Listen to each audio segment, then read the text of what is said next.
Cuando llegó la cuenta, tu madre desapareció. ¿Y ahora nosotros vamos a pagar?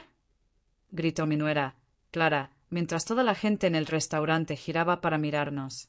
Su voz resonó en las paredes del elegante restaurante La Terraza de Los Ángeles, donde habíamos venido a celebrar lo que se suponía sería una comida familiar tranquila. Mis mejillas ardieron de vergüenza mientras las miradas curiosas de los otros comensales se clavaban en nosotros. Mi hijo Mateo estaba paralizado en su silla, con el rostro pálido como la porcelana, sin saber qué decir ni qué hacer. Yo, Carmen Delgado, de 68 años, acababa de volver del baño cuando escuché el grito de Clara. Mi corazón dio un vuelco. ¿De qué estaba hablando? ¿Qué cuenta? ¿Qué significaba que yo había desaparecido? Clara, ¿qué está pasando aquí? Pregunté acercándome a la mesa donde mi hijo, mi nuera y mis dos nietos pequeños, Sofía de 8 años y Daniel de 6, estaban sentados con expresiones confundidas. Clara se giró hacia mí con los ojos llenos de rabia. Su cabello castaño perfectamente alisado se movió dramáticamente con el gesto. Llevaba puesto ese vestido rojo que yo le había regalado el mes pasado para su cumpleaños, un detalle que ahora me dolía recordar. ¿Qué está pasando? Repitió ella con sarcasmo venenoso.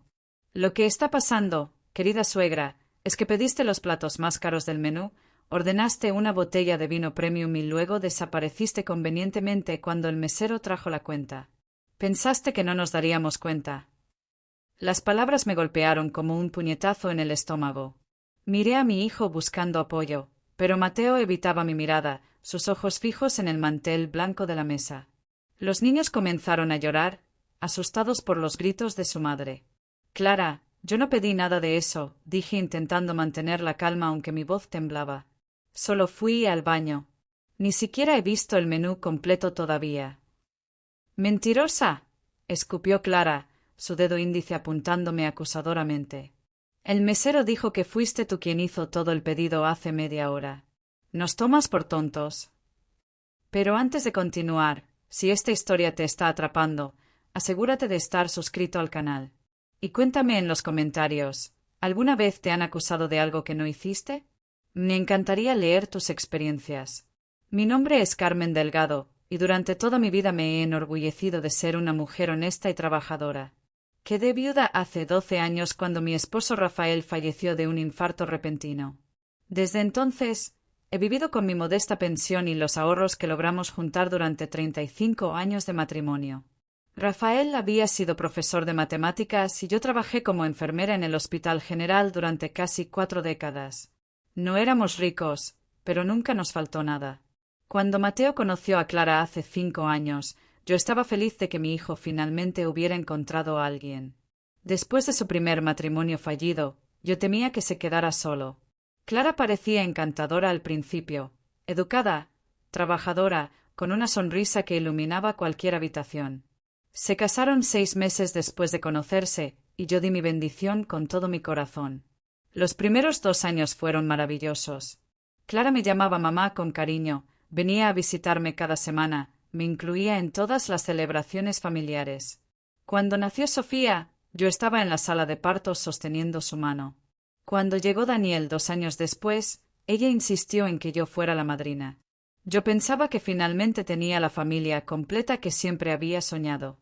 Pero todo cambió hace aproximadamente 6 meses. Comenzó con pequeñas cosas. Clara empezó a cancelar nuestras comidas semanales con excusas vaguas sobre estar ocupada. Cuando yo llamaba para hablar con los niños, ella me decía que estaban durmiendo o haciendo tareas, aunque yo pudiera escuchar sus risas de fondo. Las invitaciones a eventos familiares llegaban cada vez más tarde, a veces solo horas antes del evento, como si esperaran que yo no pudiera asistir. Mateo, mi pobre hijo, parecía atrapado en el medio. Cada vez que yo intentaba preguntarle si algo andaba mal, él cambiaba el tema o me aseguraba que todo estaba bien, que Clara solo estaba estresada por el trabajo. Él trabajaba como ingeniero en una empresa de construcción, ganando bien pero siempre bajo la presión de cumplir plazos imposibles. Clara era gerente de ventas en una tienda de ropa de lujo, un trabajo que según ella le exigía mantener una imagen impecable. El día de hoy, 15 de octubre, yo había recibido una llamada sorpresa de Mateo esa mañana. «Mamá, ¿qué te parece si comemos juntos hoy? había dicho con una alegría forzada que inmediatamente me puso en alerta. Hace tiempo que no pasamos tiempo en familia. Clara eligió un restaurante bonito. Yo había aceptado con entusiasmo, desesperada por reconectar con mi familia. Me puse mi mejor vestido, uno azul marino con florecitas blancas que Rafael me había comprado en nuestro último aniversario. Me arreglé el cabello, me maquillé ligeramente, incluso me puse el perfume de lavanda que Clara me había regalado la Navidad pasada. Llegué al restaurante 10 minutos antes, emocionada y nerviosa.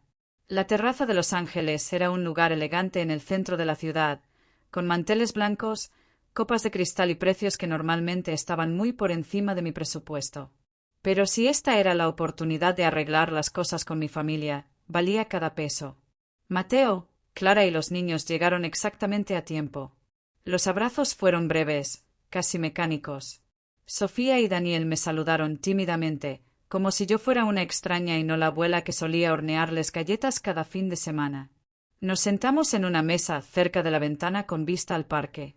El ambiente debería haber sido perfecto, pero había una tensión palpable en el aire. Clara revisaba constantemente su teléfono, Mateo jugaba nerviosamente con la servilleta y los niños estaban inusualmente callados. ¿Ya decidieron qué van a ordenar?, pregunté intentando iniciar una conversación.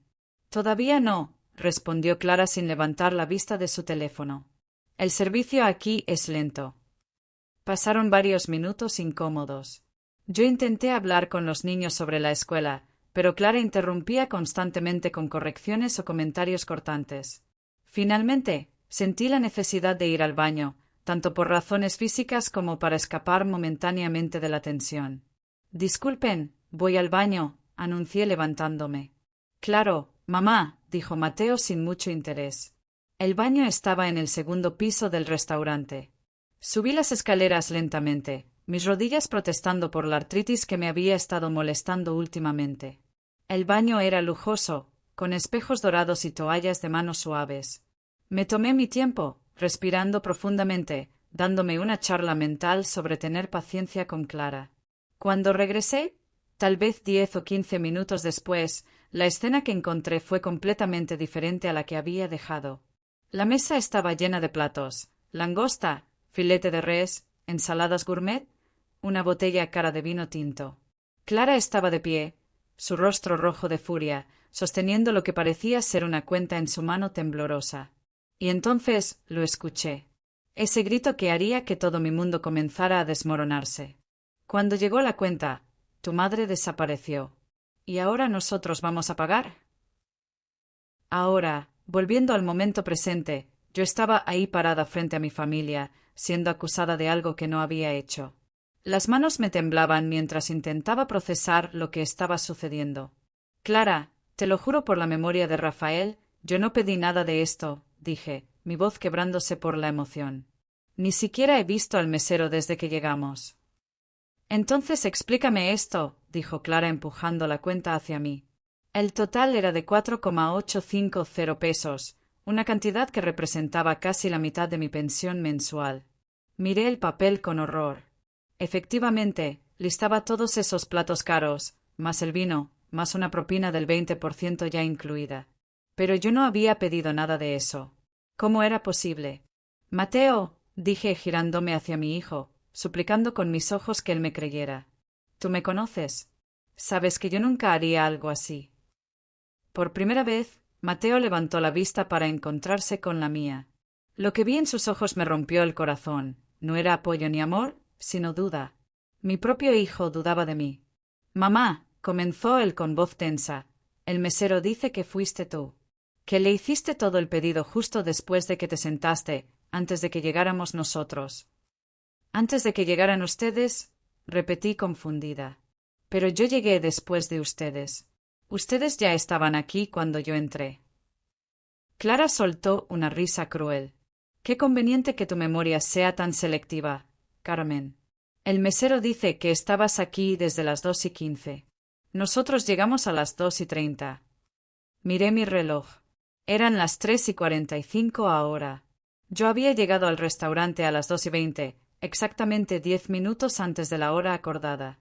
¿De qué estaba hablando Clara? Eso no tiene sentido, protesté. Yo llegué a las 2:20, ustedes llegaron a las 2:30. Pueden preguntar en la entrada. El joven que me acompañó a la mesa me vio llegar.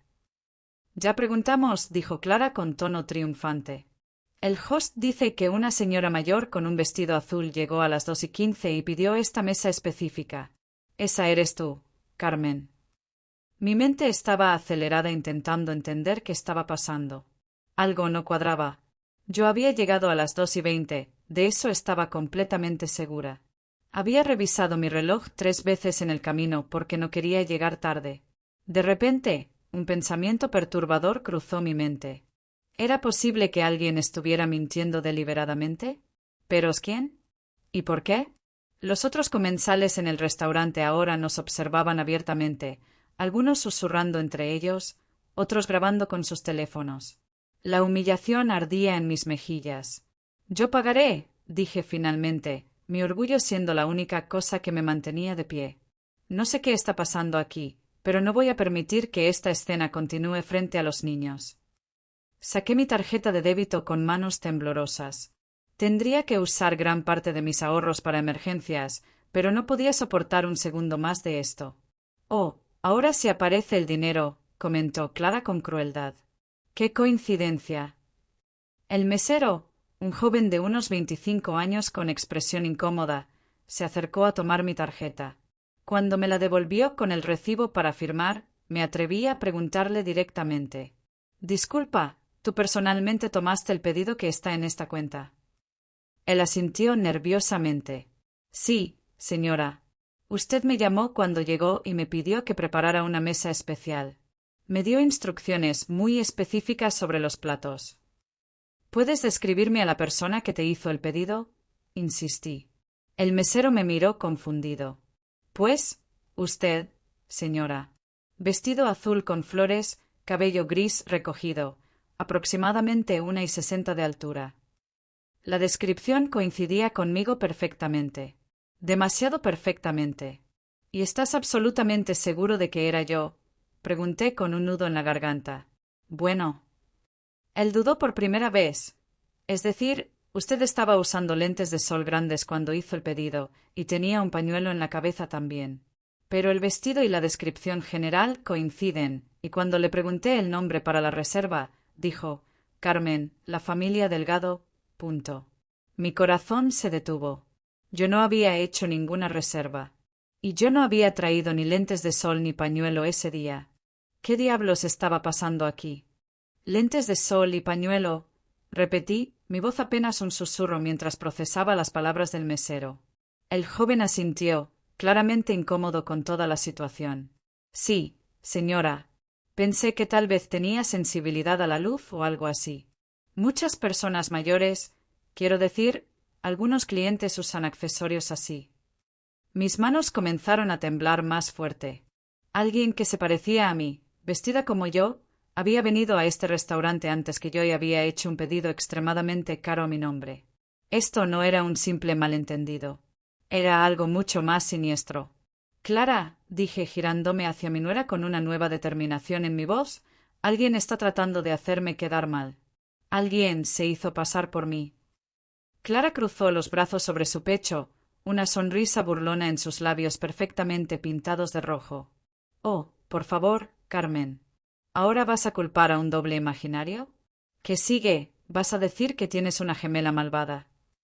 «No es imaginario», insistí, sintiendo la desesperación crecer en mi pecho. «Piénsalo, Clara. ¿Por qué yo haría algo así? Ustedes saben cómo vivo, con mi pequeña pensión. ¿Por qué gastaría casi la mitad de mi ingreso mensual en una comida que ni siquiera llegué a probar?» Mateo finalmente habló, su voz cansada y llena de una tristeza que me partió el alma. «Mamá, tal vez estás confundida. Has estado bajo mucho estrés últimamente. La soledad, la edad». «¿La edad?». Lo interrumpí, sintiendo como si me hubieran abofeteado. «¿Me estás diciendo que crees que estoy senil? Mateo, soy tu madre. Cambié tus pañales, te llevé a la escuela todos los días durante 12 años. Cuidé de ti cuando tuviste neumonía a los 15. Mi mente está perfectamente clara». Los niños seguían llorando quedito. Sofía se aferraba al brazo de su padre, sus grandes ojos castaños llenos de miedo y confusión. Daniel había escondido su rostro en el hombro de Clara, sus pequeños hombros sacudiéndose con sollozos silenciosos. Ver a mis nietos así, asustados por una pelea que ni siquiera entendían, me dio fuerzas que no sabía que tenía. Mesero, dije con voz firme, ¿este restaurante tiene cámaras de seguridad? Él parpadeó sorprendido por la pregunta. Sí, señora. Tenemos cámaras en la entrada, en el comedor principal y en los pasillos. Perfecto, dije, sintiendo un rayo de esperanza. Entonces podemos revisar las grabaciones. Verán que yo llegué a las 2:20, no a las 2:15. Y verán a la persona que realmente hizo el pedido. Clara intercambió una mirada rápida con Mateo, algo que no pasó desapercibido para mí. Fue apenas un segundo, pero había algo en esa mirada que me puso los pelos de punta. No seas ridícula, dijo Clara con una risa nerviosa. No vamos a molestar al gerente del restaurante con tus teorías conspirativas. Teorías conspirativas. La rabia finalmente comenzó a reemplazar mi shock y dolor. Clara, alguien deliberadamente se hizo pasar por mí. Eso no es una teoría, es un crimen. Es suplantación de identidad. El mesero, viendo que la situación se estaba saliendo de control, murmuró algo sobre llamar al gerente y desapareció rápidamente. Pero hay algo que necesito saber. Si esta historia te está haciendo pensar en tus propias relaciones familiares, déjame un mensaje. A veces, las personas más cercanas son las que más pueden sorprendernos, ¿verdad? Mientras esperábamos al gerente, miré alrededor del restaurante. Las personas en las otras mesas habían perdido interés en nuestro drama familiar y habían vuelto a sus propias conversaciones. Pero yo sabía que varios habían grabado vídeo. En esta era de redes sociales, probablemente ya estaba siendo juzgada por extraños en Internet. Un hombre mayor de unos 50 años, con traje impecable y una expresión seria, se acercó a nuestra mesa. Su placa decía Gerente Ricardo Fuentes. Buenas tardes, dijo con voz profesional pero cortés. Entiendo que hay un problema con la cuenta. Ya está resuelto, dijo Clara rápidamente. La señora ya pagó. En realidad, no está resuelto, la interrumpí antes de que pudiera continuar. Señor Fuentes, necesito ver las grabaciones de seguridad de esta tarde. El gerente frunció el ceño.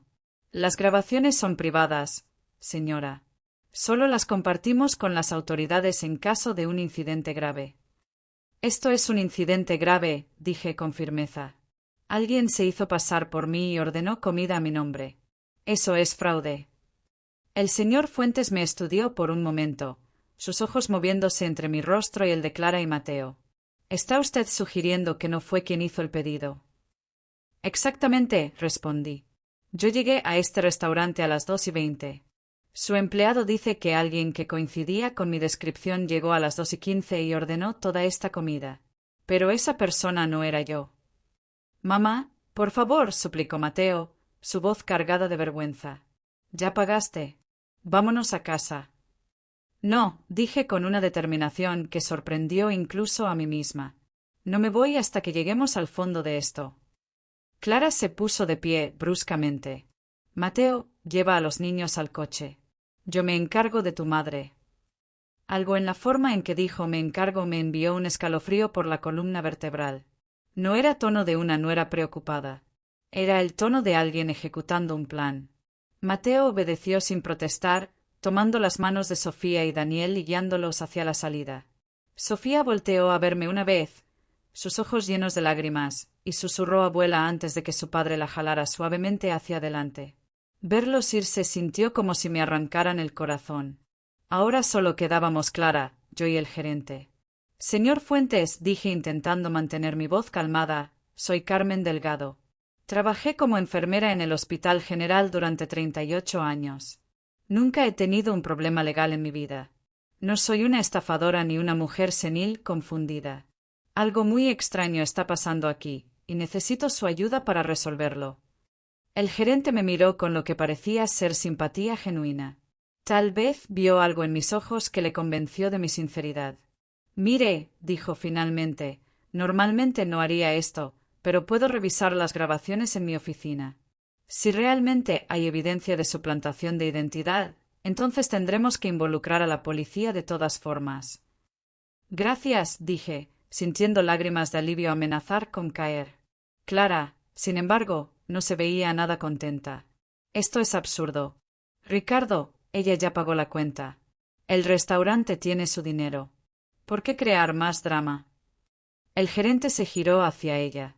Disculpe, señora, ¿cuál es su relación con la señora Delgado? Soy su nuera, respondió Clara, levantando el mentón desafiante. Ya veo, dijo el señor Fuentes con un tono que sugería que veía mucho más de lo que Clara pensaba. Pues siendo el caso, esto es un asunto entre la señora Delgado y el restaurante. Si ella quiere revisar las grabaciones, está en su derecho de pedirlo. Clara apretó los labios, claramente molesta, pero no dijo nada más. Seguimos al señor Fuentes a través del restaurante, pasando por la cocina bulliciosa donde los chefs preparaban platos que olían deliciosamente, y llegamos a una pequeña oficina en la parte trasera. Era un espacio modesto con un escritorio, varios monitores y archivadores. El gerente se sentó frente a la computadora y comenzó a teclear, accediendo al sistema de seguridad. ¿A qué hora dice que llegó? A las 2:20, respondí, mi corazón latiendo fuerte en mi pecho. Y supuestamente la otra persona llegó a las 2:15, agregó con tono neutral. Clara se quedó cerca de la puerta, sus brazos todavía cruzados, su expresión una mezcla de irritación y algo más que no pude identificar. ¿Preocupación? ¿Nerviosismo? El señor Fuentes encontró la grabación y la adelantó hasta las 2:10. Los tres observamos la pantalla en silencio. A las 2:14, una figura apareció en la entrada del restaurante. Mi corazón se detuvo. Era una mujer de mi edad aproximada, usando un vestido azul marino con flores blancas exactamente igual al mío. Tenía el cabello gris recogido en un moño similar al mío. Pero tal como el mesero había dicho, llevaba lentes de sol oscuros enormes que cubrían gran parte de su rostro, y un pañuelo elegante cubría parcialmente su cabello. La mujer caminaba con la postura ligeramente encorvada que yo tenía debido a mi artritis. Llevaba un bolso que se parecía muchísimo al mío. Era como ver a mi doble. «¡Dios mío!», susurré, sintiendo como todo mi cuerpo se ponía frío. El señor Fuentes adelantó un poco más la grabación. La mujer se acercó al host, habló con él brevemente, y fue guiada a una mesa, nuestra mesa, la misma donde terminamos sentados. La cámara del comedor la capturó llamando al mesero y gesticulando mientras aparentemente hacía su pedido. «¿Ve?», dijo Clara desde atrás, su voz cargada de triunfo. «Ahí estás tú, Carmen. Todavía vas a negar que fuiste tú». Pero yo estaba enfocada en la pantalla, observando cada detalle de la mujer. Sus movimientos, la forma en que sostenía el menú, cómo gesticulaba con sus manos. «Avance hasta las 2:20», pedía el gerente. Él obedeció. A las 2:19, la mujer del vestido azul se levantó de la mesa y caminó hacia los baños. A las 2:21, yo aparecí en la entrada del restaurante. «Ahí», señalé la pantalla. «Esa soy yo entrando. Pueden ver que no llevo lentes de sol ni pañuelo. Y vean el tiempo, son las 2:21, no las 2:15». El señor Fuentes se inclinó más cerca de la pantalla, estudiando las imágenes cuidadosamente. «Hay definitivamente dos mujeres diferentes», dijo lentamente. «Ambas con vestidos similares, pero son claramente personas diferentes», completé. La primera lleva accesorios para ocultar su identidad. Yo no. Esto podría ser una coincidencia, argumentó Clara, pero su voz había perdido algo de convicción. Tal vez solo es alguien que casualmente se viste parecido a ti. ¿Y qué casualmente conoce mi nombre completo y el nombre de mi hijo? Contraataqué.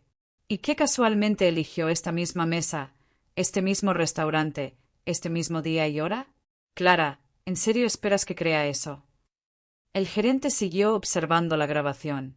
La primera mujer salió del baño aproximadamente a las 2:35, justo cuando Mateo, Clara y los niños estaban llegando.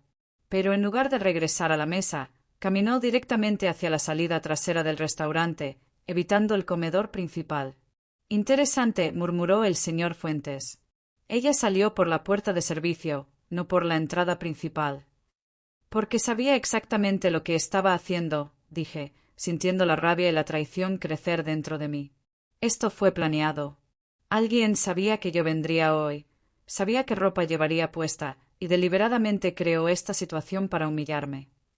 Clara se había quedado muy callada. Cuando la miré, vi que su rostro había perdido color. Sus ojos estaban fijos en la pantalla, pero no con sorpresa, sino con algo más. Algo como reconocimiento.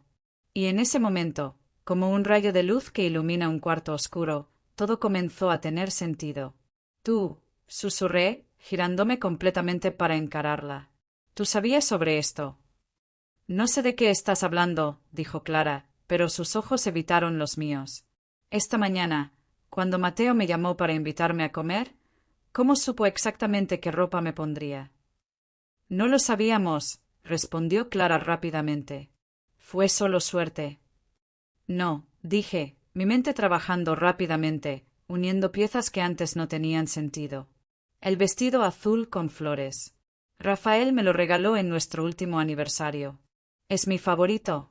Lo guardo en el armario de mi habitación, envuelto en papel de seda. La única otra persona que sabía sobre ese vestido era... Me detuve abruptamente, la memoria golpeándome como un puñetazo. 3 semanas atrás, Clara había venido a visitarme. Dijo que quería recoger unas cajas de ropa de bebé que yo había guardado cuando los niños eran pequeños. Yo la había dejado sola en mi habitación mientras preparaba café en la cocina. Ella había tenido acceso completo a mi armario. A mi vestido. «¿Fuiste tú quien organizó esto?», dije, mi voz temblando pero firme. «Encontraste a alguien, le compraste un vestido igual al mío, le diste toda la información que necesitaba». «Estás delirando», dijo Clara, pero su voz carecía de convicción. El señor Fuentes nos observaba ambas con creciente preocupación. «Señoras, creo que esto es un asunto que debe involucrar a las autoridades».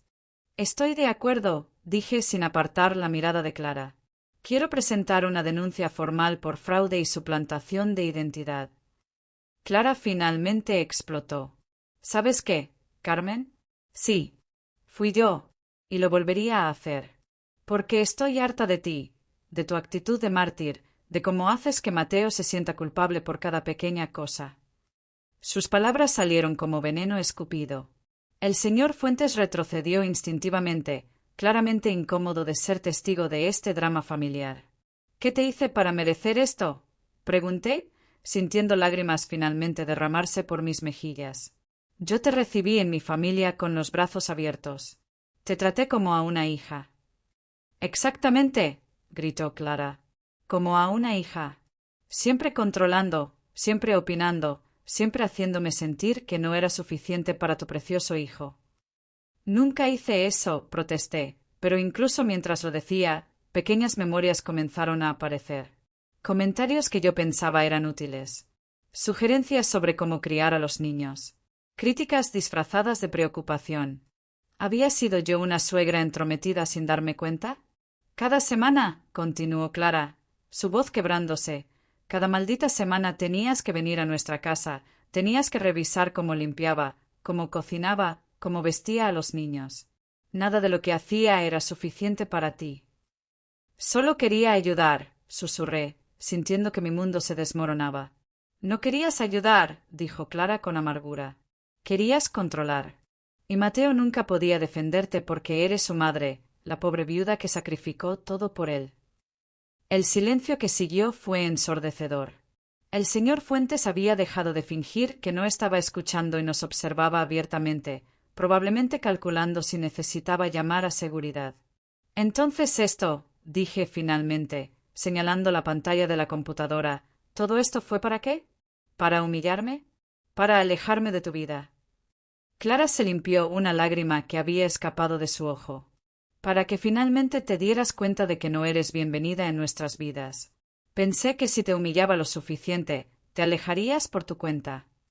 «¿Y Mateo?», pregunté, mi voz apenas un susurro. «¿Él sabía sobre esto?». Clara dudó, y en esa duda encontré mi respuesta. «Él sabía», dije, sintiendo como mi corazón se partía en 1000 pedazos. «Mi propio hijo sabía y dejó que sucediera». «No al principio», admitió Clara bajando la mirada. Se lo conté después de que ya lo había arreglado todo. Le dije que era la única forma de hacerte entender. Él no quería lastimarte, pero también está cansado, Carmen. Cansado de ser el hijo perfecto, cansado de cargar con tu soledad. Las palabras me golpearon más duro que cualquier golpe físico. Mi hijo, mi Mateo, a quien había criado sola después de que Rafael muriera, a quien había dado todo, había participado en mi humillación. Me apoyé contra el escritorio del señor Fuentes, sintiendo que mis piernas apenas podían sostenerme. Todo en lo que había creído durante los últimos 5 años se estaba desmoronando frente a mis ojos. La familia que pensé que tenía, el amor que creí que compartíamos, todo había sido una mentira cuidadosamente construida. ¿Quién era ella? Pregunté finalmente, mi voz sonando extrañamente hueca incluso para mí misma. La mujer del vestido. ¿Quién aceptó hacerse pasar por mí? Clara dudó, sus dedos jugueteando nerviosamente con el cierre de su bolso. Por un momento pensé que no respondería, pero entonces suspiró con cansancio. Mi prima Beatriz, admitió en voz baja. Tiene tu edad, tu estatura. Le pedí que me ayudara. ¿Y ella aceptó? Así de simple. La incredulidad teñía cada palabra. Le explicaste que lo que estaban haciendo era un crimen. Le dije que era una broma, murmuró Clara, finalmente mostrando algo de vergüenza. Una lección para una suegra entrometida. Beatriz ha tenido sus propios problemas con su suegra, así que entendió. Una broma, repetí, sintiendo una risa amarga subir por mi garganta. Gastar casi 5,000 pesos que no tengo, humillarme frente a mi familia y desconocidos, destruir la poca relación que me quedaba con mi hijo. ¡Qué broma más divertida, Clara! El señor Fuentes se aclaró la garganta incómodo. Señora Delgado, con esta confesión y las grabaciones, definitivamente tiene bases para una denuncia legal. Fraude, conspiración, suplantación de identidad. Esto es serio. Clara palideció visiblemente. ¿Legal? Pero, Carmen, no puedes estar pensando en involucrar a la policía. Somos familia. Familia. La palabra salió como un látigo. Tú acabas de decir que no soy bienvenida en tu vida, que todo esto fue para alejarme. Y ahora quieres jugar la carta de la familia. Piensa en los niños, suplicó Clara, su voz quebrándose. Piensa en Sofía y Daniel. Si esto se hace público, si hay un caso legal, ellos sufrirán. Serán la comidilla de la escuela. Esas palabras me detuvieron en seco. Sofía y Daniel. Mis bebés, mis nietos adorados. Los niños que yo había arrullado cuando eran bebés, a quienes había enseñado a amarrar sus zapatos, con quienes había pasado incontables tardes horneando galletas y leyendo cuentos. Si esta historia te está haciendo reflexionar sobre los límites del perdón en las relaciones familiares, me encantaría que lo compartieras en los comentarios. ¿Hasta dónde llega el amor familiar cuando hay traición de por medio? Esto no es justo, susurré, sintiendo las lágrimas arder en mis ojos. No es justo que uses a los niños como escudo después de lo que me hiciste. Lo sé, dijo Clara, y por primera vez vi algo que parecía ser remordimiento genuino en su rostro. Lo sé, Carmen. Fui demasiado lejos. Yo solo estaba tan enojada, tan frustrada. Sentía que estaba sofocando mi matrimonio. Me dejé caer en la silla que el señor Fuentes me ofreció discretamente. Mi cuerpo se sentía pesado, viejo, derrotado. ¿Sabes cuál es la parte más triste de todo esto? Dije mirándola directamente a los ojos. Que si me hubieras hablado, si me hubieras dicho honestamente cómo te sentías, yo hubiera escuchado. Tal vez no de inmediato, tal vez me hubiera dolido, pero eventualmente hubiera entendido. Pero en lugar de eso, elegiste esto. Elegiste la crueldad. Clara se limpió las lágrimas que corrían por sus mejillas, arruinando su maquillaje perfecto. Traté de hablar contigo. Varias veces. Pero tú siempre tenías una razón, una justificación. Solo quiero ayudar. Es por el bien de los niños. Tengo más experiencia. Nunca escuchabas realmente. Sus palabras resonaron en mí de una forma que no esperaba. Memorias comenzaron a surgir, conversaciones que yo había descartado, señales que había ignorado. Clara tratando de establecer límites suavemente, y yo pasando por encima de ellos con mi sabiduría maternal. Mateo intentando mediar, y yo haciéndolo sentir culpable por no apoyar a su propia madre. Dios mío, ¿había sido yo la villana de esta historia sin darme cuenta? Pero eso no justifica lo que hiciste hoy, dije firmemente, rechazando caer en la trampa de la autoculpa total. Pude haber sido entrometida, sí. Pude haber cruzado líneas que no debí. Pero Clara, lo que tú hiciste fue calculado, fue cruel, y fue un crimen. ¿Qué quieres que haga? Preguntó Clara con voz temblorosa. Dime qué quieres y lo haré. La miré por un largo momento, esta mujer que había sido como una hija para mí, que ahora se revelaba como alguien capaz de tanta malicia. ¿Qué quería yo realmente? ¿Venganza? ¿Justicia? ¿O simplemente entender cómo habíamos llegado a este punto? Quiero hablar con mi hijo, dije finalmente. Quiero que Mateo venga aquí y me diga, a la cara, que sabía sobre esto y lo permitió de todos modos. Clara asintió rápidamente. Le llamaré ahora mismo. No, la interrumpí. Tú no. El señor Fuentes, ¿podría usted llamar al número que le voy a dar y pedirle a mi hijo que regrese al restaurante? Dígale que es urgente, que hay un asunto legal que requiere su presencia inmediata.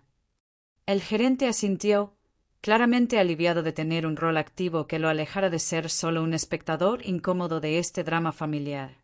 Mientras él hacía la llamada, Clara y yo permanecimos en silencio.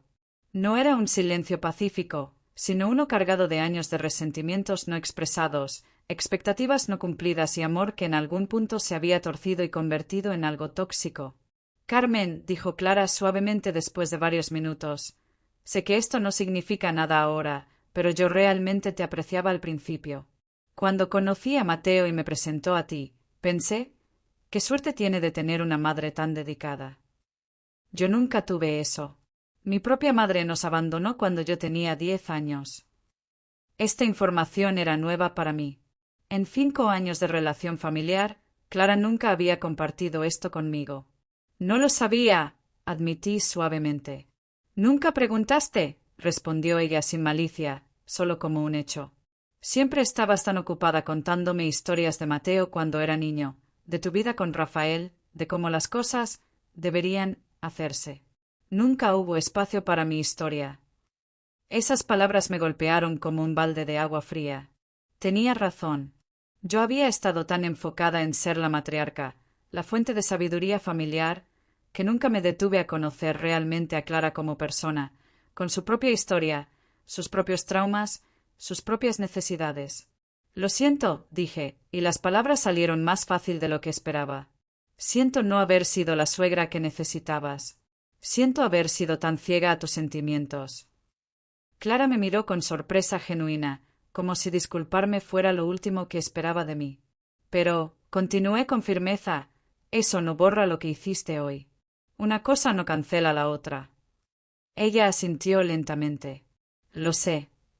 El señor Fuentes colgó el teléfono. Su hijo está en camino. Dijo que estará aquí en 10 minutos. Gracias, respondí. Esos 10 minutos se sintieron como una eternidad. Clara y yo nos movimos de la oficina de regreso al comedor, ahora más vacío ya que era casi la hora del cierre entre el almuerzo y la cena. Nos sentamos en la misma mesa donde todo había comenzado, rodeadas de los platos intactos que alguien más había ordenado en mi nombre. La langosta se veía deliciosa, debo admitir. En otras circunstancias, hubiera sido una comida maravillosa. ¿Probaste algo de esto? Pregunté de repente a Clara, señalando la comida. Ella negó con la cabeza. No pude. Estaba demasiado nerviosa esperando a que regresaras del baño. ¡Qué desperdicio! Murmuré, tomando un tenedor y probando la langosta. Estaba fría ya, pero aún así el sabor era exquisito. Casi 5,000 pesos en comida que nadie comió. Lo pagaré de vuelta, dijo Clara rápidamente. Cada peso. No sé cómo todavía, pero lo haré. ¿Con qué dinero? Pregunté, y no fue con crueldad, sino con genuina curiosidad. Sé que tú y Mateo están ahogándose en deudas. Sé que han estado luchando financieramente desde que Mateo tuvo que tomar ese recorte salarial el año pasado. Clara me miró sorprendida. ¿Cómo sabes eso? Soy tu suegra entrometida, ¿recuerdas? Dije con una sonrisa amarga. Noto las cosas. Noto cuando mi hijo se ve estresado. Noto cuando de repente cancelan la membresía del gimnasio de los niños. Noto cuando las luces de tu casa se apagan más temprano porque están tratando de ahorrar en electricidad. Entonces sabías, murmuró Clara. Y nunca dijiste nada. Estaba esperando que ustedes me lo dijeran, admití. Estaba esperando que me dejaran ayudar. Tengo ahorros, Clara. No mucho, pero algo. Hubiera podido ayudar con los gastos de los niños o con las cuentas. Pero ustedes nunca pidieron. Porque sabía que vendrían con condiciones, respondió Clara con cansancio.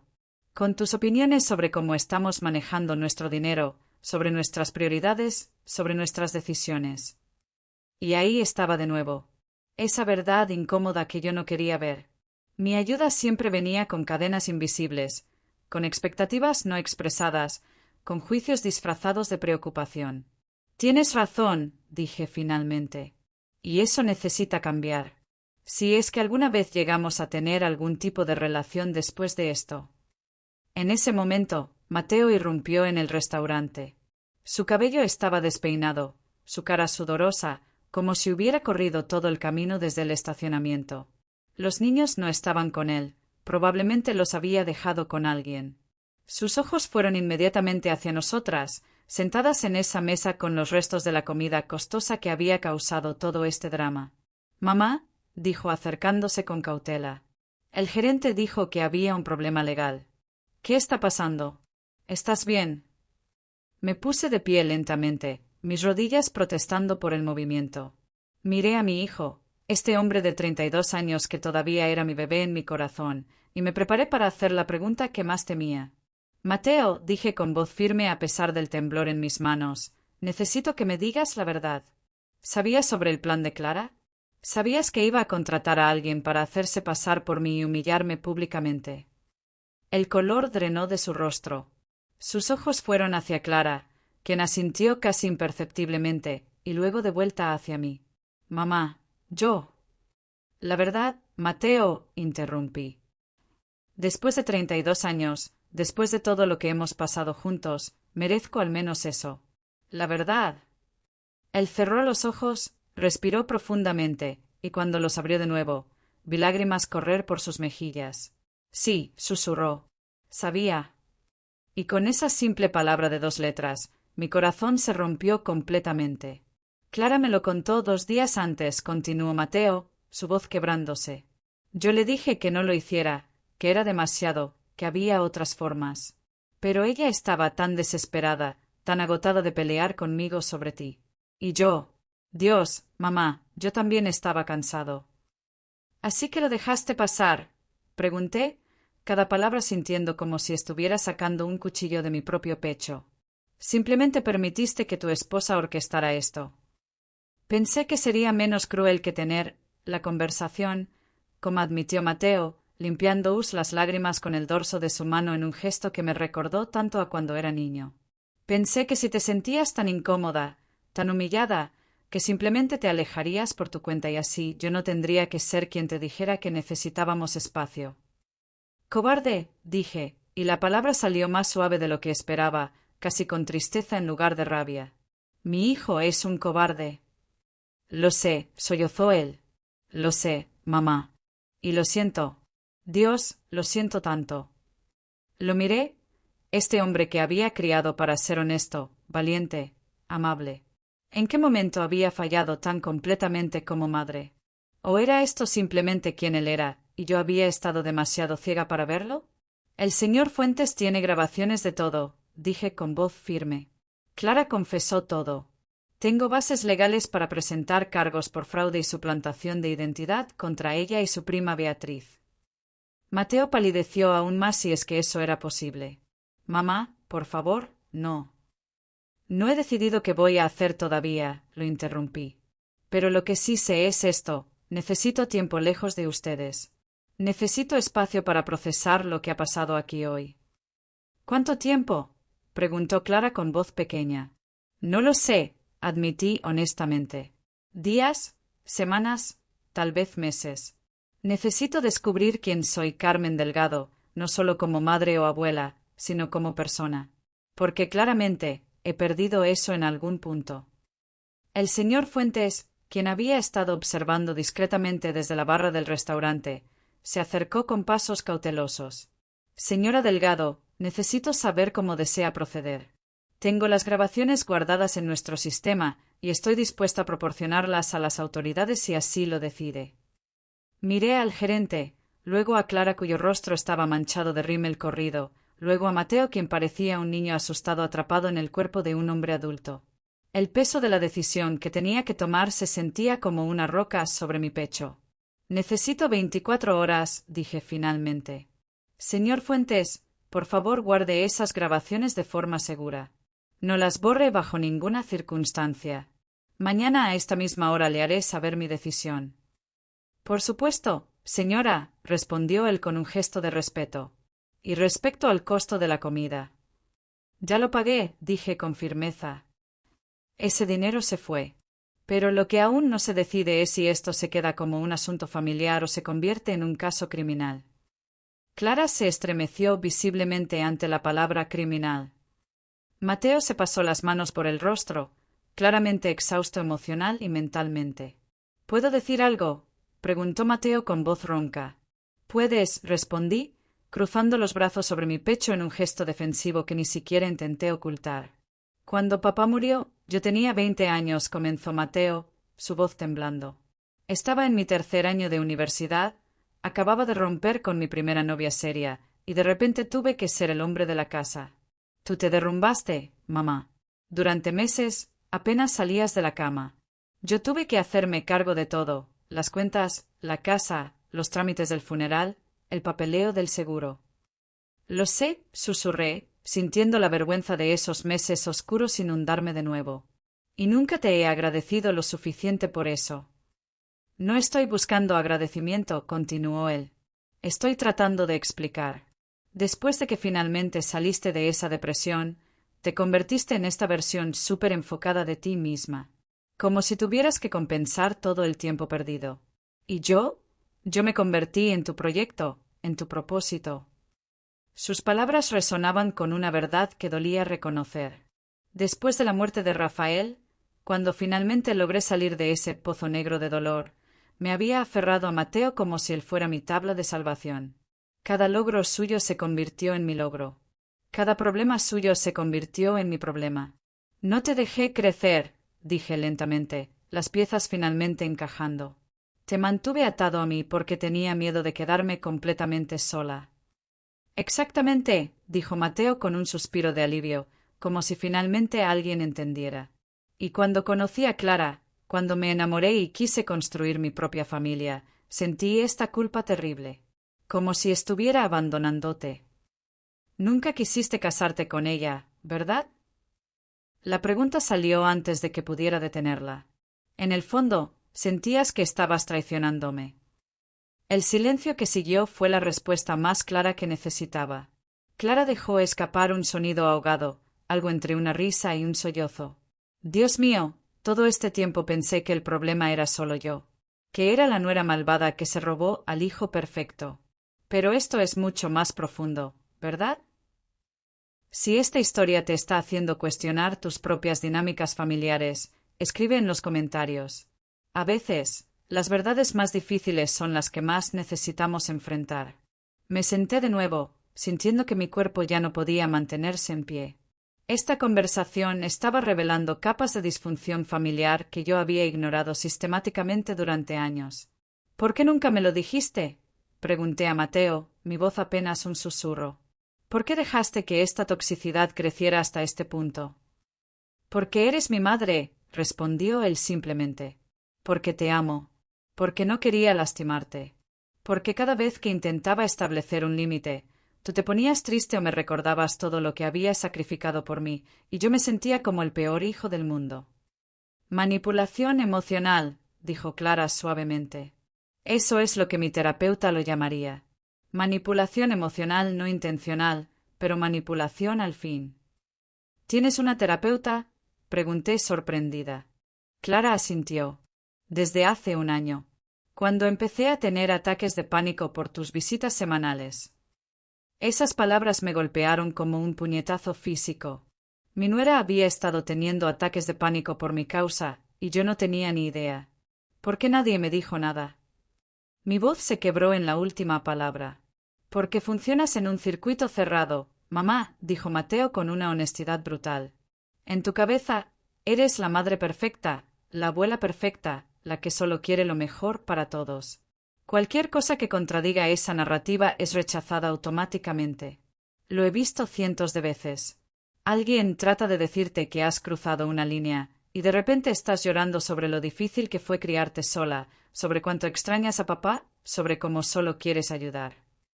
Cada palabra era como un cuchillo, pero no podía negar la verdad en ellas. Había usado mi dolor, mi viudez, mi sacrificio como madre soltera como un escudo contra cualquier crítica. Me había convertido en la víctima profesional de mi propia narrativa. Entonces, ¿qué? ¿Soy un monstruo? Pregunté, sintiendo las lágrimas correr libremente por mi rostro ahora. Soy la villana de esta historia. No eres un monstruo, dijo Mateo suavemente, acercándose a mí pero sin tocarme, respetando el espacio que yo había pedido. Eres una mujer que perdió al amor de su vida demasiado pronto y nunca aprendió a llenar ese vacío de manera saludable. Eres una madre que amó tanto a su hijo que lo sofocó sin darse cuenta. No eres malvada, mamá. Estás perdida. Estás perdida, repetí las palabras, dejándolas asentarse en mi corazón. Sí, supongo que sí. El señor Fuentes discretamente nos trajo vasos de agua y luego se retiró de nuevo, claramente dándose cuenta de que esta conversación era algo que la familia necesitaba tener sin audiencia. Bebí el agua lentamente, usando el tiempo para organizar mis pensamientos. Todo en lo que había basado mi identidad durante los últimos 12 años estaba siendo cuestionado. No era la madre heroica que pensaba ser. No era la abuela indispensable. Era, en palabras de mi propio hijo, una mujer perdida que había convertido su dolor en una prisión para ambos. Clara, dije finalmente, lo que hiciste hoy fue cruel y fue ilegal. No importa cuán justificados se sintieran tus sentimientos, la forma en que elegiste manejarlo estuvo mal. Ella asintió, aceptando mi juicio sin protestar. Pero, continué, forzándome a ser brutalmente honesta conmigo misma. Yo creé el ambiente que te llevó a ese punto de desesperación. Yo fui la gota que derramó el vaso. Y eso es algo que tendré que vivir con ello. Entonces, ¿qué hacemos ahora? Preguntó Clara con voz pequeña. ¿Cómo arreglamos esto? No sé si se puede arreglar, admití honestamente. O al menos, no de la forma en que era antes. Porque, antes, estaba roto también, solo que ninguno de nosotros quería verlo. Mateo se sentó en la silla frente a mí, finalmente acortando la distancia física entre nosotros. Mamá, si decides no presentar cargos contra Clara, ¿habría alguna posibilidad de que pudiéramos intentar reconstruir nuestra relación? Pero de manera diferente esta vez. Con límites claros, con honestidad, tal vez incluso con terapia familiar. Terapia familiar. La idea me sonaba extraña. En mi generación, la terapia era algo de lo que no se hablaba, algo ligeramente vergonzoso. Necesitamos ayuda profesional, insistió Mateo. Los tres. Esto es demasiado complicado, hay demasiadas heridas, demasiados patrones tóxicos. No podemos arreglarlos solos. Clara asintió vigorosamente. Mi terapeuta, la doctora Méndez, dijo que estaría dispuesta a hacer sesiones familiares si alguna vez estabas abierta a ello. Ella se especializa en dinámicas entre suegras y nueras. Por supuesto que existe una especialidad para eso, murmuré, sintiendo una risa amarga escapar de mis labios. Debe ser un problema común. Es extremadamente común, confirmó Clara. La doctora Méndez dice que es una de las relaciones más complicadas en cualquier estructura familiar. Dos mujeres que aman al mismo hombre de maneras diferentes, compitiendo por influencia, lidiando con expectativas generacionales diferentes. Consideré la propuesta. Parte de mí quería rechazarla inmediatamente, aferrarme a mi orgullo y mi dolor, alejarme de esta familia que me había traicionado tan profundamente. Pero otra parte, una parte más pequeña pero más sabia, susurraba que tal vez esta crisis era exactamente lo que necesitábamos. Una explosión nuclear que destruyera todo lo tóxico para que algo más sano pudiera crecer en su lugar. Tengo condiciones, dije finalmente. Ambos se inclinaron hacia adelante, esperanzados. Primera condición, Clara, tú y Beatriz me devolverán cada peso de esos 4,850 pesos. No me importa si tienen que hacer pagos mensuales durante un año. Ese dinero salió de mis ahorros de emergencia, dinero que necesito para mi vejez. Hecho, dijo Clara inmediatamente. Podemos empezar con 400 pesos al mes. Será ajustado, pero lo haremos. Segunda condición, no veré a Sofía y Daniel durante al menos un mes. Necesito ese tiempo para procesar todo esto, y honestamente, no confío en mí misma para estar cerca de ellos sin romperme emocionalmente. Mateo vaciló en esto, claramente dolido por la idea de mantener a sus hijos alejados de mí, pero finalmente asintió. Un mes. Pero después de eso, si estás lista, ellos te extrañan mucho, mamá. Genuinamente. Tercera condición, si vamos a hacer terapia familiar, yo también quiero mi propia terapeuta individual. Porque claramente tengo mis propios problemas que resolver. Eso es realmente maduro de tu parte, mamá, dijo Mateo con una sonrisa pequeña pero genuina. No me des puntos por hacer lo mínimo, respondí secamente. Cuarta condición, cuando finalmente restablezamos contacto, será en mis términos. Si me siento incómoda, si siento que estamos cayendo en viejos patrones, tengo el derecho de retirarme sin explicaciones, sin culpa. Absolutamente, concordó Clara.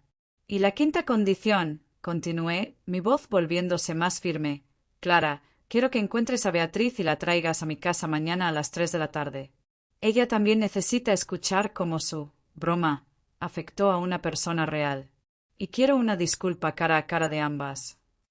Clara palideció un poco ante esto.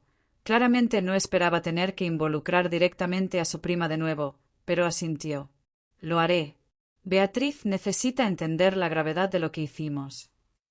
Entonces, dije respirando profundamente, si todas estas condiciones se cumplen, y si ambos se comprometen genuinamente con el proceso de terapia, entonces no presentaré cargos legales.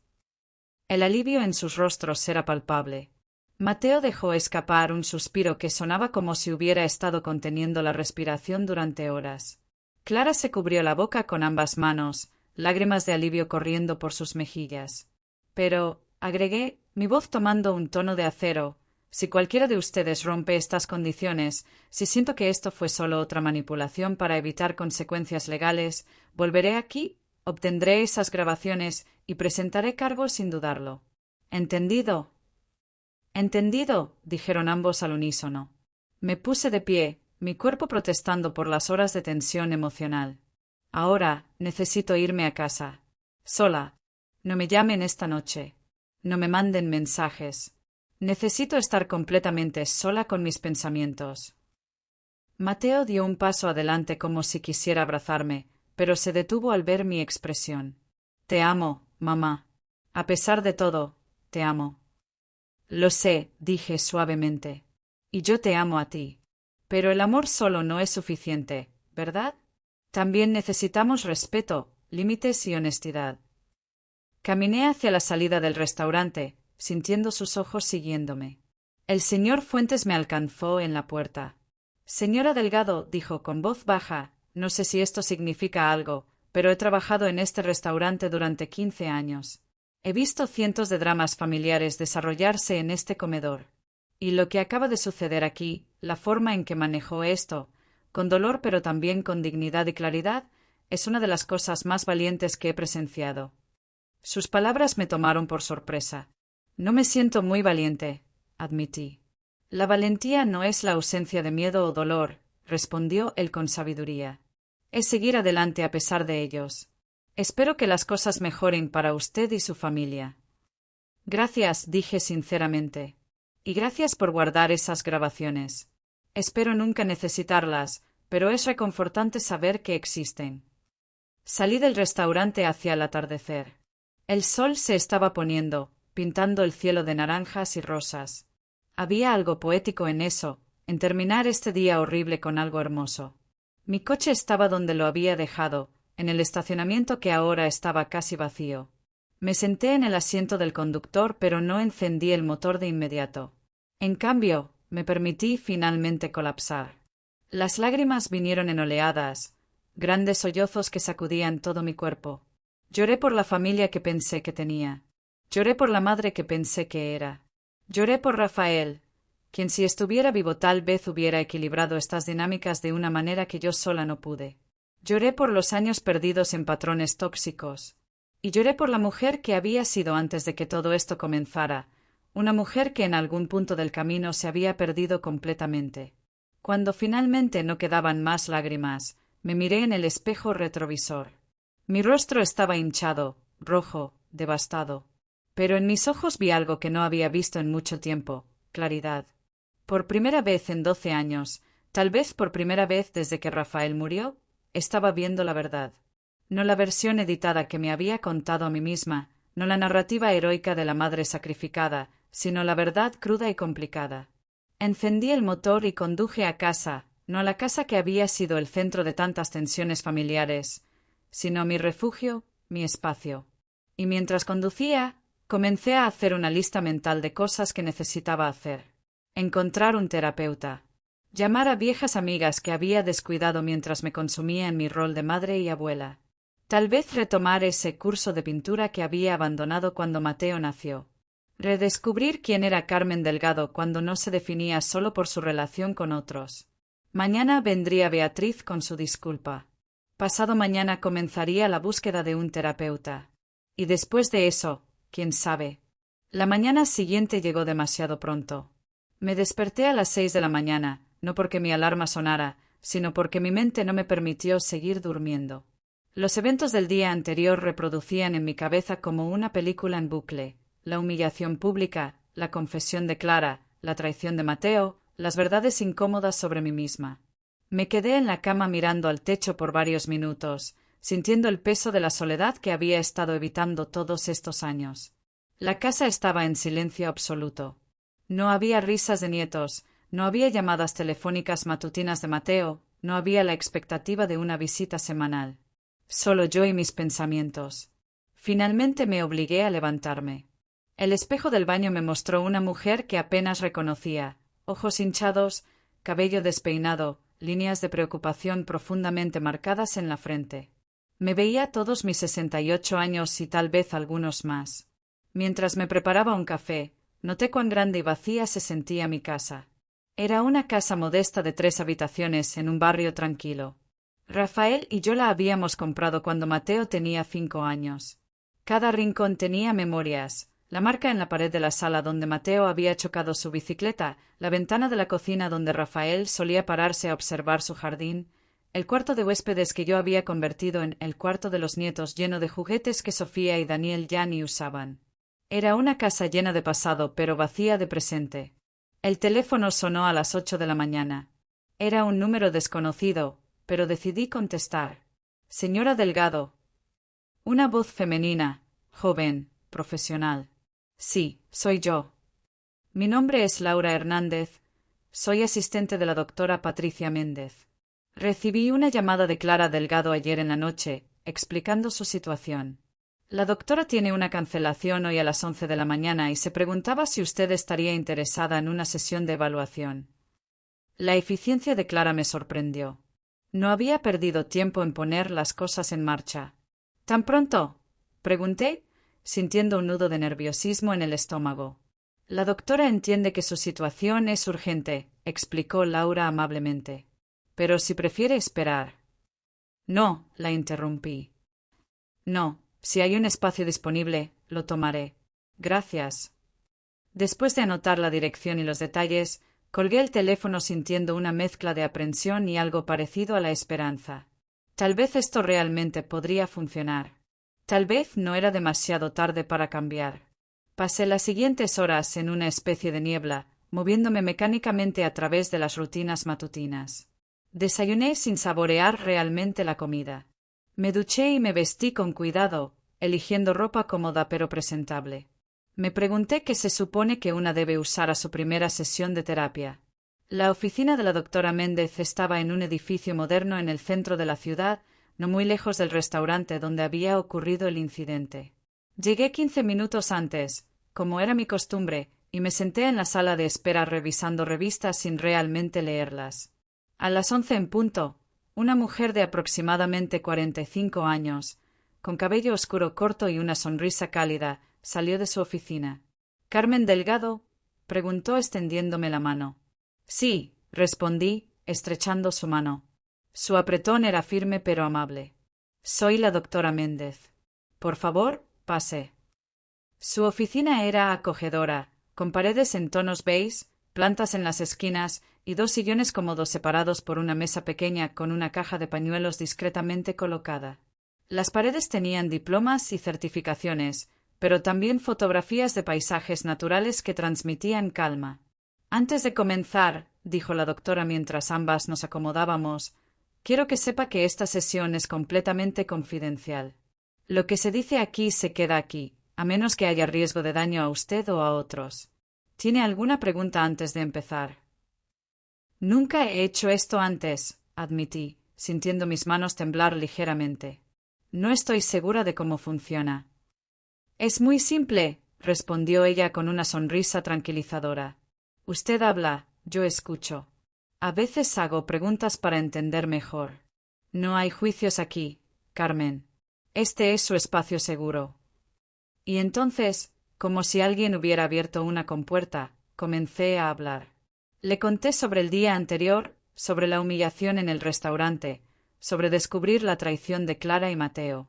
Pero también, sin que ella tuviera que presionar mucho, comencé a hablar de cosas más profundas, la muerte de Rafael, cómo me había aferrado a Mateo después, los años de definirme solo a través de mi rol como madre y abuela.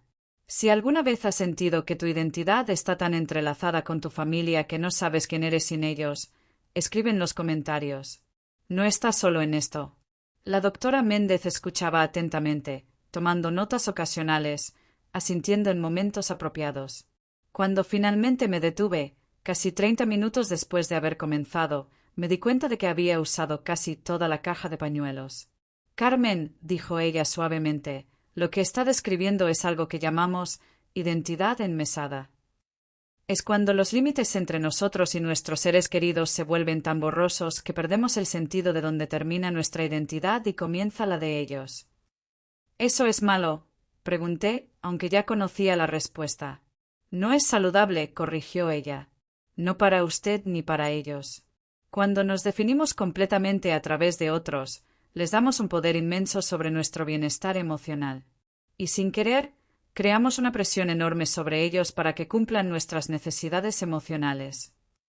Como hice con Mateo, murmuré. Exactamente. Después de perder a su esposo, Mateo se convirtió en su ancla emocional. Eso es comprensible, pero también es una carga tremenda para un hijo adulto. Él nunca podría llenar el vacío que Rafael dejó, y el intentarlo probablemente creó resentimiento que ninguno de los dos quería reconocer. Las palabras dolían, pero había verdad en ellas. Una verdad que yo había estado evitando durante 12 años. ¿Cómo lo arreglo?, pregunté, mi voz apenas un susurro. Primero, dijo la doctora Méndez, inclinándose ligeramente hacia adelante, necesitamos trabajar en reconstruir su sentido de identidad independiente. ¿Quién es Carmen Delgado cuando no es madre, cuando no es abuela, cuando no es viuda? ¿Qué le apasiona? ¿Qué la hace sentir viva? Me quedé en silencio, buscando en mi mente una respuesta. Y me horrorizó darme cuenta de que no tenía una. No lo sé, admití finalmente. No lo he sabido en mucho tiempo.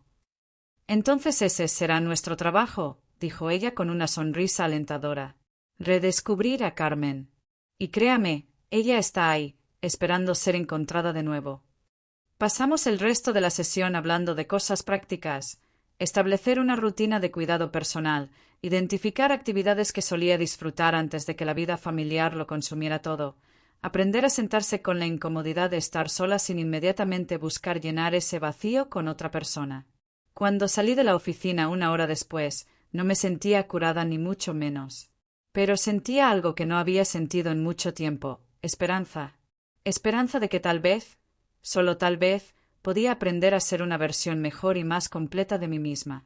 Eran las 12:30 cuando llegué a casa. Beatriz y Clara vendrían a las 3 de la tarde. Tenía tiempo para almorzar y prepararme mentalmente para ese encuentro. Preparé un sándwich simple y me senté en el jardín trasero que Rafael había amado tanto. Las flores que él había plantado años atrás todavía crecían aquí, un poco salvajes sin su cuidado meticuloso, pero hermosas de todos modos. Me di cuenta de que hacía meses que no pasaba tiempo aquí, siempre demasiado ocupada corriendo hacia la casa de Mateo. A las 2:55 de la tarde, escuché el timbre. Temprano, noté.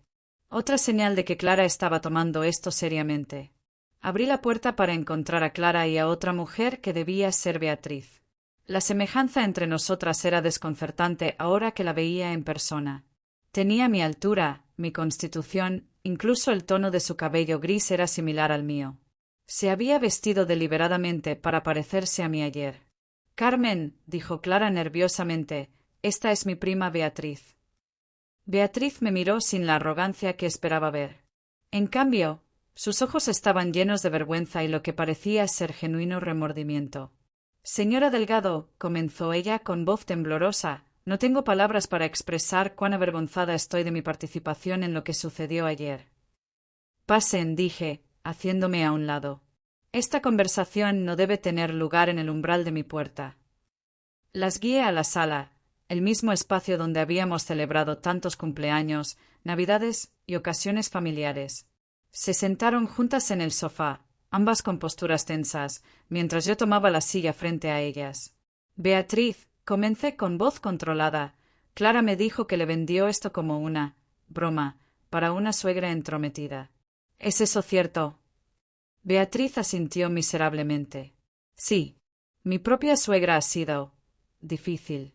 Cuando Clara me contó sobre su situación, sentí empatía. Pensé que sería solo una lección pequeña, algo para hacerla reflexionar. No entendí el daño real que causaríamos. ¿Cuánto te pagó Clara? Pregunté directamente. Beatriz se sobresaltó ante la pregunta. 2.000 pesos, admitió en voz baja, para cubrir el costo del vestido y mi tiempo. Miré a Clara. ¿De dónde sacaste 2.000 pesos si están tan apretados financieramente? Clara bajó la mirada. Empeñé unas joyas que mi madre me había dado.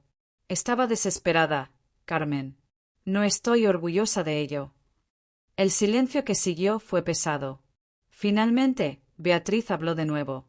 Señora Delgado, entiendo si quiere presentar cargos contra mí. Lo que hice fue fraude. Suplantación de identidad. Y aunque Clara me dijo que era una broma, yo soy una mujer adulta responsable de mis propias acciones. Debí haber sabido que estaba mal. Tienes razón, dije firmemente. Deberías haberlo sabido. ¿Tienes hijos, Beatriz?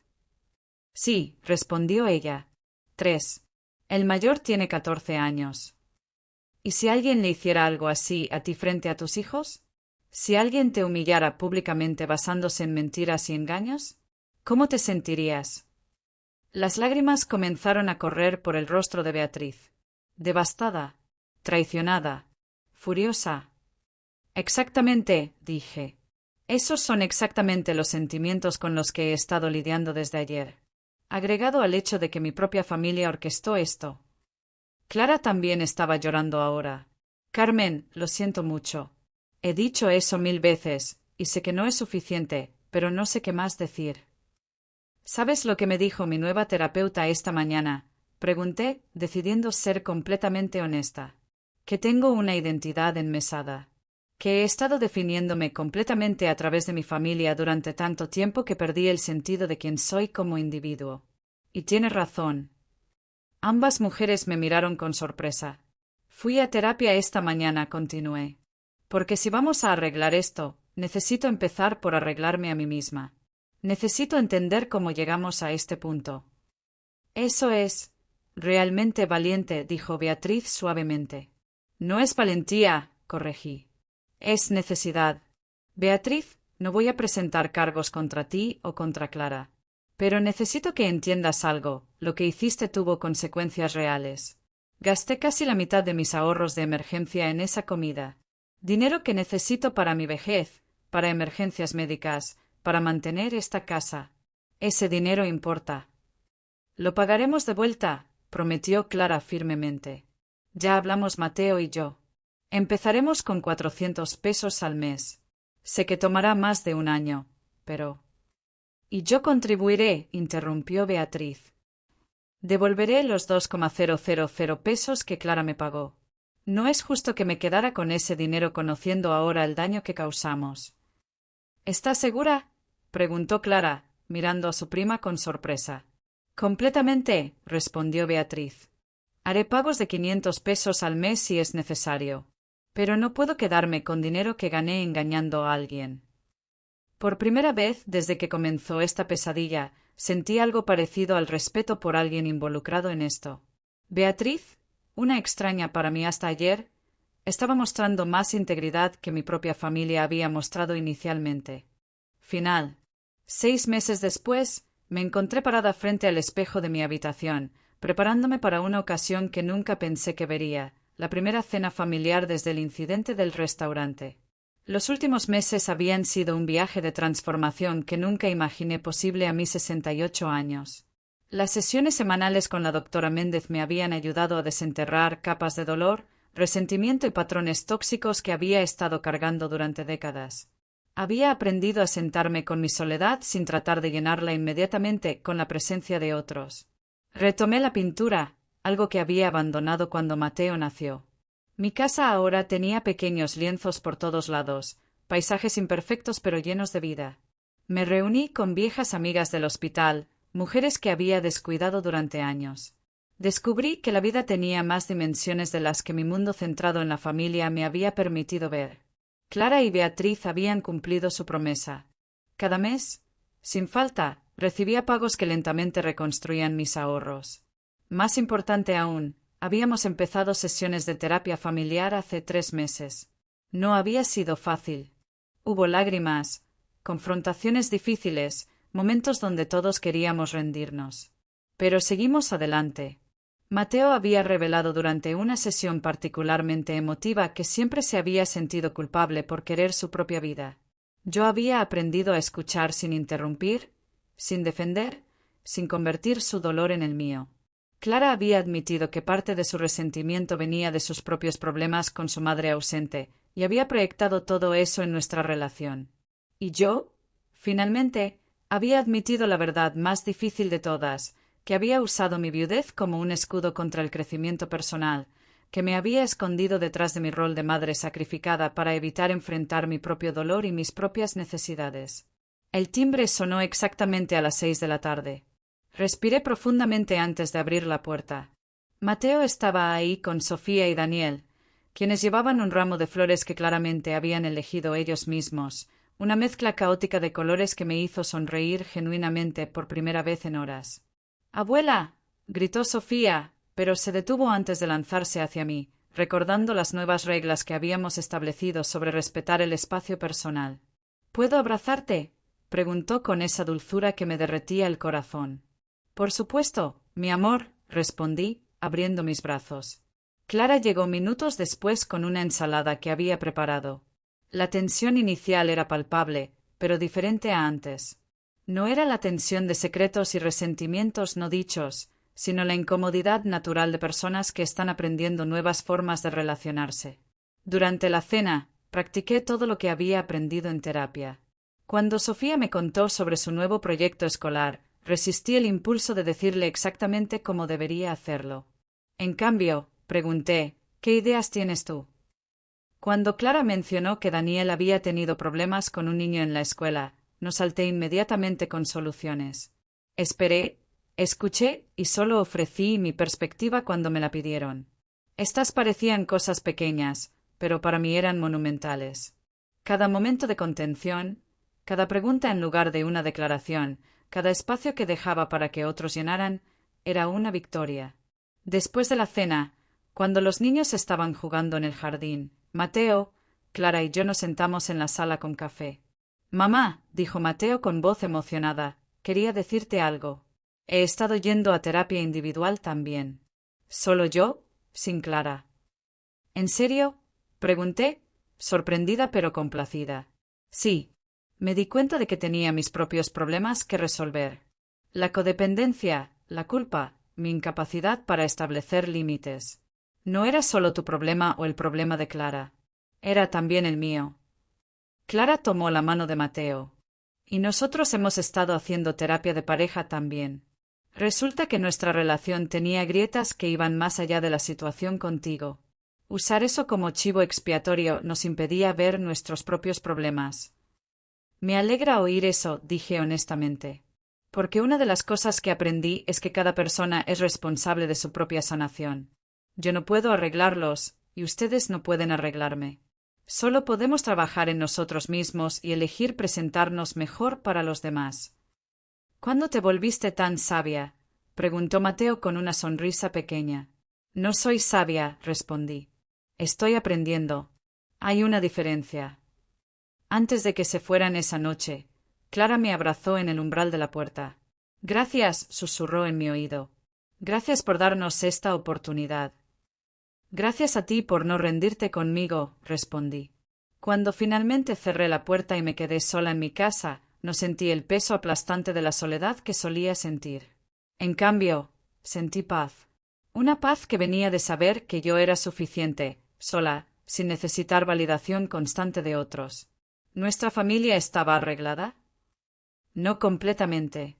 Probablemente nunca lo estaría, porque las familias son organismos vivos en constante evolución. Pero estábamos sanando, creciendo, aprendiendo. Y por ahora, eso era más que suficiente. Me serví una copa de vino, algo que Rafael solía hacer al final de cada día, y brinqué en silencio por la mujer que había sido, la mujer que era ahora, y la mujer que aún estaba por descubrir. Si esta historia te tocó el corazón, si te hizo reflexionar sobre tus propias relaciones familiares, déjamelo saber en los comentarios. Todos estamos aprendiendo a navegar las complicadas dinámicas del amor familiar. Y recuerda, nunca es demasiado tarde para empezar de nuevo.